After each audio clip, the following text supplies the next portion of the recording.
When we want to discover files and folders during web application testing, we have many different tools available to do this. One of the classic and still most popular tools to identify hidden web content is Dirb. In this video we will go over what Dirb is and how to use Dirb for directory and file brute forcing, and how to interpret the results that the tool gives us. Dirb is a web content scanner designed to help us discover hidden directories and files on our web server with a list of common directory and file names. Its command line interface makes Dirb a straightforward yet powerful tool for security professionals. While it's simple to use, it can yield significant insights into the structure of a web server.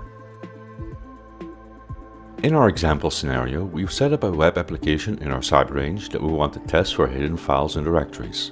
We will use Dirb on our Kali machine to scan the target URL in our cyber range to uncover any hidden resources that might be present.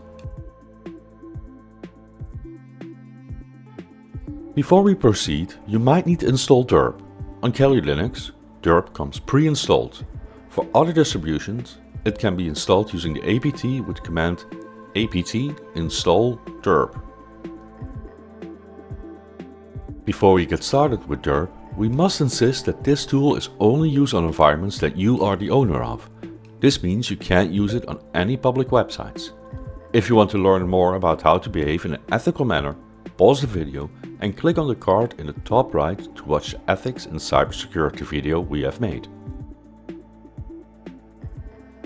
We can run Dirb from our command line. The basic syntax for Dirb is straightforward. We will specify the target URL and provide a word list to test on the server. Word lists contain a list of common directory and file names. We can use tools such as Cool to make word lists from the words that are found on the web application. We also added the W flag at the end of our command. This flag allows Dirb to continue scanning if Dirb receives a warning message. We added this flag to also automatically scan directories that are listable. If we don't add this flag, then Dirb will ignore these directories. Let's run Dirb on our test environment. We can do this with the command we have just typed. Once we execute the command, Dirb will start scanning the target URL. The results will display each request made and the corresponding HTTP status code. When we look at the output of Dirb, each line shows the location that we have found and the URL of the location. The status codes indicate whether a request was successful. The presence of a 200 status code with a specific URL indicates a discovered file.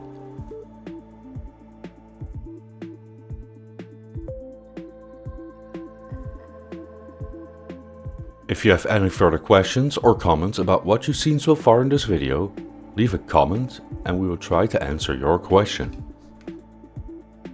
Let's run it again, but this time we will fine-tune it a little using some extra flags that we can use. Often the word lists that are used contain upper letters. Some web applications are case sensitive.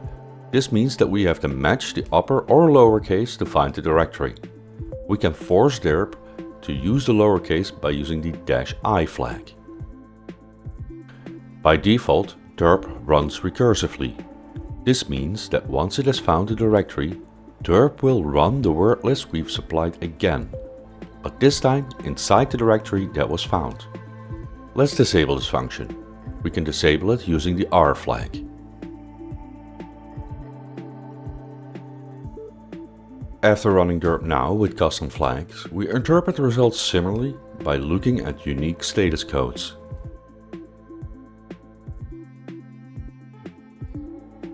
We have shown you how to use Dirb and how to interpret the results to uncover hidden directories and files. While there are many more advanced features in Dirb, this video covers only the basics to get you started. We hope you learned something useful. If you did, please subscribe, like and leave a comment if you have any further questions. Thank you for watching and hack ethically.